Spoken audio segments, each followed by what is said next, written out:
राज्यात आजपासून पोलीस भरती प्रक्रियेला सुरुवात होते। संभाजीनगरमध्ये ग्रामीण भागातून अनेक विद्यार्थी पोलीस भरतीसाठी शहराच्या पोलीस भरती विभागीय क्रीडा संकुलात दाखल झालेत। मात्र त्यांचे या ठिकाणी प्रचंड हाल झालेत। खरं तर सोयी सुविधा देण्याबाबतचे स्पष्ट निर्देश असून सुद्धा अनेक भागांमध्ये उमेदवारांवर अक्षरशः रस्त्याच्या कडेला झोपण्याची वेळ आलेली आहे। ग्रामीण भागातून आलेले हे सगळे उमेदवार आहेत।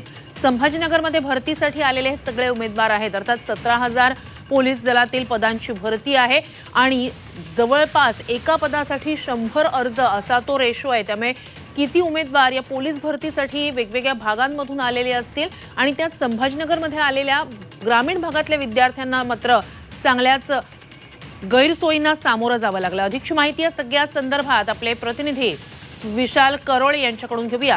विशाल, तुम्ही आता या विद्यार्थ्यांशी किंवा या आलेल्या पोलीस भरतीसाठी आलेल्या सगळ्या उमेदवारांशी संवाद साधू शकणार असाल तर नेमकं त्यांचं म्हणणं काय, कुठून कुठून हे लोक सगळे आलेले आहेत आणि कशा प्रकारच्या गैरसोयींचा त्यांना सामना करावा लागलाय? श्रुती, नियमांप्रमाणे आता पोलीस भरती सुरू झाली आहे आणि आपल्याला त्यांच्याशी बोलणं शक्य नाही। मात्र रात्री या विद्यार्थ्यांशी या उमेदवारांशी बोलण्याचा आम्ही प्रयत्न केला आणि त्यांनी सांगितलंय की ते बाहेरगावावरून आलेले आहेत। कुठं राहायचं, कुठं थांबायचं, कुठं खायचं याची काहीही सोय नाही। ज्या ग्राउंडवर ही सगळी पोलीस भरती आहे तिथं बाहेरच ही सगळी मुलं झोपली होती। रात्री पावसाचं वातावरण झालं होतं। पाऊस आला तर सोबतचे डॉक्युमेंट सुद्धा खराब होईल अशी त्यांना भीती होती। सुदैवानं पाऊस आला नाही। ही सगळे विद्यार्थी रात्रभर बाहेर झोपले आणि आता पोलीस भरतीच्या ठिकाणी आलेले आहेत। आपण बघतोय कशा पद्धतीने इथं गर्दी आहे। मोठ्या संख्येनं उमेदवार या ठिकाणी दाखल झाले आहे। संभाजीनगरमध्ये 750 जागांसाठी भरती आहे। यात शहर, ग्रामीण आणि कारागृह अशी मिळून ही सगळी भरती आहे आणि जवळपास 95,000 अर्ज यासाठी दाखल झालेले आहेत आणि त्यासाठी संभाजीनगरच्या विभागीय आयुक्त क्रीडा स्टेडियमवर सकाळपासून ही गर्दी सुरू आहे। या विद्यार्थ्यांची आता फिजिकल सुरू झालेली आहे। यांची हाईट मोजणं या ठिकाणी सुरू आहे। त्यानंतर ग्राउंडवर ते जातील आणि ग्राउंडवर त्यांचा धावण्याचा, गोळाफेकचा अशा पद्धतीची सगळी इथं चाचणी करण्यात येणार आहे आणि ही सगळी चाचणी इथून पुढे किमान 4 ते 5 दिवस चालणार आहे। इतक्या मोठ्या संख्येनं ही सगळी विद्यार्थी उमेदवार या ठिकाणी आले आहे। टप्प्याटप्प्यानं सगळ्यांना बोलवण्यात आलेलं आहे। एका वेळेस जास्त गर्दी होऊ नये म्हणून बोलवण्यात आलं आहे। खरं तर गैरसोय ही पोलीस भरतीच्या बाबत आपल्याला नेहमीच म्हणावं लागेल।